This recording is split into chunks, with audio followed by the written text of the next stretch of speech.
আমরা রমাদানুল মুবারাকে গুরুত্বপূর্ণ একটি দোয়া পড়তে আমরা ভুলবো না, সেটি হচ্ছে সাইয়্যিদুল ইস্তিগফার।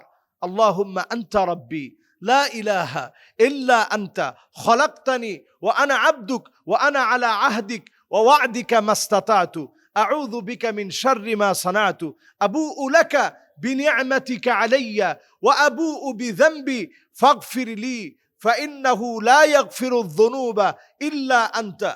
যদি এটা কেউ মাগরিবের সালাতের পরে পড়ি, ফজরের আগে যদি লোকটা মারা যায় আল্লাহ তাআলা তাকে মাফ করে দিবেন। ফজরের পরে যদি কেউ পড়ে, মাগরিবের আগ পর্যন্ত লোকটা যদি মারা যায় আল্লাহ রাব্বুল আলামিন তাকেও মাফ করে দিবেন।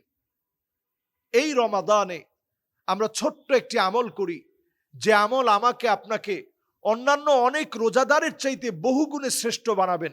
সেটি হচ্ছে ইন্না মিন আবাররিল বীর আইয়ুদখিলা সুরুর ফি কলবি আহাদিকুম। কারোর হৃদয়ে আমরা একটু আনন্দ প্রবেশ করিয়ে দেওয়ার চেষ্টা করি, সুন্দর একটু কথা বলে। একজন রিক্সা চালক রোজা রেখে কষ্ট করে রিক্সা চালাচ্ছে, তাকে 20টা টাকা আপনি বাড়িয়ে দেন, তাহলে লম্বা সময় তাকে রিক্সা চালাতে হবে না। এই যে তার মনে একটু আনন্দ প্রবেশ করিয়ে দিলেন, ওই দিনের সবচেয়ে সওয়াবের কাজ হিসেবে আপনার এই কাজটি গণ্য হবে। আল্লাহ তাআলা আমাদেরকে মানার তৌফিক দান করুক। মাহে রমাদান নামের দিক থেকে অত্যন্ত গুরুত্বপূর্ণ। এই রমাদান লিখতে 5টি অক্ষর লাগে, র লাগে। র মানে রিদওয়ানুল্লাহ, আল্লাহ সন্তুষ্টি যদি পেতে চান রমাদানের হকগুলো আদায় করেন। এই রমাদান লিখতে মিম লাগে, মাগফিরা, ক্ষমা যদি পেতে চান রমাদানে আল্লাহর কাছে রুনাজারি করেন। এই রমাদান লিখতে দদ লাগে, দমানুল জান্নাহ, জান্নাতের যদি আপনি গ্যারান্টি পেতে চান রমাদানে আল্লাহ রাব্বুল আলামিনের কাছে রুনাজারি করে কান্নাকাটি করেন। রমাদান লিখতে আলিফ লাগে। আলিফ হচ্ছে আল আমান মিনান নার, জাহান্নাম থেকে যদি নিরাপত্তা লাভ করতে চান এই রমাদানে নিজেকে প্রতিনিয়ত এই দোয়াটা পড়েন, আল্লাহুম্মা আজিরনি মিনান নার। আল্লাহ জাহান্নামের আগুন থেকে আল্লাহ আপনি আমাকে হেফাজত করেন।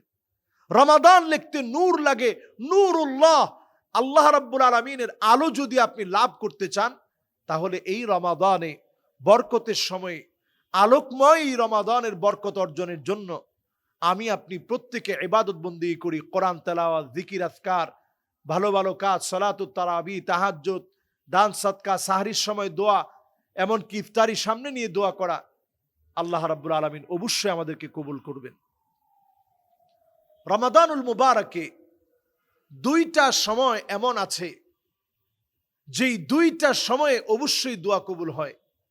একটা হচ্ছে তাহাজ্জুদের সময়, সাহরির সময় যখন আপনি উঠলেন, এই সময়টাতে আল্লাহকে আপনি ডেকে ডেকে কাছে এনে মালিকের কাছাকাছি সেজদা অবনত হয়ে দোয়া করেন, দোয়া কবুল হবে।